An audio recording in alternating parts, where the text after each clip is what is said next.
Caríssimos irmãos e irmãs, o texto de Mateus que estudamos hoje está no capítulo 11, do versículo 1 ao versículo 19. Esse texto ele se divide em três perícopes. A primeira, do versículo 1 ao versículo 6, vai nos trazer a pergunta de João sobre Jesus. Depois do versículo 7 até o versículo 15, nós teremos aí o elogio que Jesus faz a João Batista, e depois do 16 ao 19, nós vamos falar da queixa de Jesus sobre a incompreensão dos seus contemporâneos. Então é interessante notar que Mateus, no capítulo 4, versículo 12, já nos falava a respeito da prisão de João, e João, então, da prisão, ele vai fazer esta pergunta. E a prisão de João tem não somente o marco cronológico, mas também teológico, ou seja, ele é interrompido o seu ministério, passa ao início do ministério de Jesus. Evidentemente que em outro evangelho de João, a narrativa vai ser um pouco diferente, mas nos sinóticos nós seguimos essa sistemática, tá certo? Então, o que nós vemos nessa primeira questão aqui? João, ele externa o que todo mundo estava querendo saber: quem é o Messias? Essa expectativa de todo o povo está presente na pergunta de João. E por que João pergunta? Porque ele também estava nessa expectativa, porque sua pregação, talvez alinhada muito com a realidade dos monges de Qumran, que na verdade se exilaram à espera do Messias, que viria e irromperia, faria uma justiça imediata. E só que Jesus, quando vem, o que ele se percebe? Que as coisas não estão acontecendo da forma esperada. Então ele pergunta, envia os seus discípulos para perguntarem: é você mesmo ou devemos esperar outro? Porque a nossa expectativa parece que não está se concretizando. Para nós pode parecer uma coisa difícil de entender, porque João perguntaria, afinal de contas ele não tinha uma relação até próxima com Jesus, mas nós precisamos entender aqui que o messianismo, muitas vezes, ele já tinha sido invocado antes mesmo de Jesus.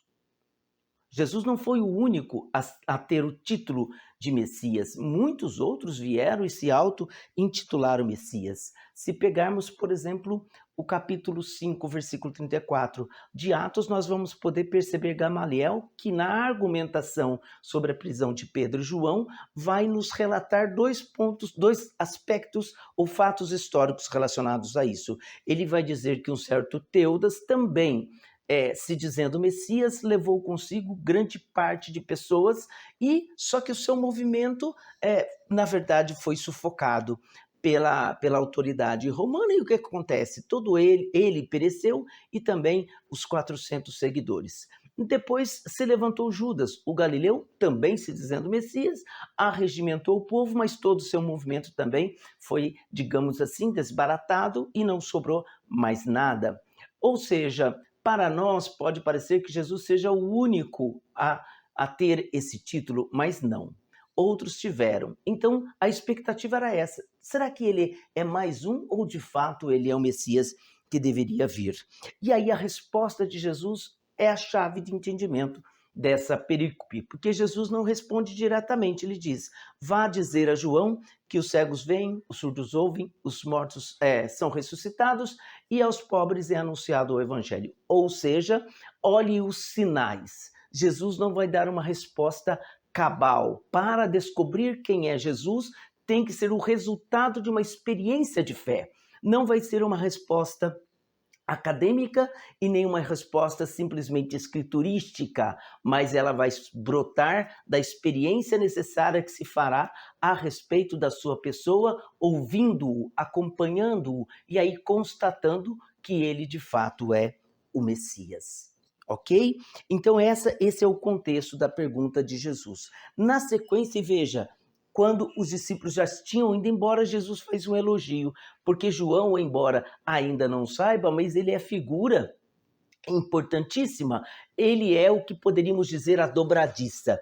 Ele é o homem que está com um pé no Antigo Testamento e ao mesmo tempo no Novo Testamento. Por isso, inclusive, que Jesus vai dizer: entre os nascidos de mulher, nenhum é igual a João. mas o menor no reino dos céus é maior do que João. Isso nos mostra duas coisas, não é? João, ele tem a graça que os outros profetas não tiveram de ver e apontar o Cordeiro de Deus. Por isso ele vê aquele que deveria ser. Agora ele tem que acompanhar isso e perceber isso na pessoa de Jesus. Veja, todos têm que fazer essa experiência fundante sobre a pessoa de Jesus Cristo. E aí o que nós podemos também entender a partir daí? Que dentro do reino dos céus, o menor já é maior do que o João terreno. Mas veja, Jesus diz: para entrar no reino, o reino só é arrebatado à força, são os violentos que o conquistam. E o que João de fato é? Um profeta violento. Um profeta que se faz violência, não para os outros, mas para si. E a figura de João mostra isso, uma austeridade, uma vida de entrega, de absoluta adesão ao projeto de Deus. Então, João já se fez essa violência, portanto, João já está no caminho do reino e é para nós também protótipo, porque diante da iminência do reino de Deus, tudo mais passa a ser relativo. Por isso a sua opção fundamental por seguir a sua vocação profética. Por fim, Jesus vai então concluir. E a partir daí, o que se espera das pessoas? Uma atitude, uma resposta, mas ela acaba não vindo. Por quê? Por causa do fechamento e muitas vezes da dureza de coração. Ela está estampada exatamente nessa máxima que Jesus aponta. Olha, nós tocamos flauta e vocês não dançam. Nós tocamos lamento e vocês não choram. Vocês são como crianças, ou seja, vocês são como aquelas crianças que não entram na brincadeira e não deixam os outros brincarem também. E para isso é preciso ter uma mudança.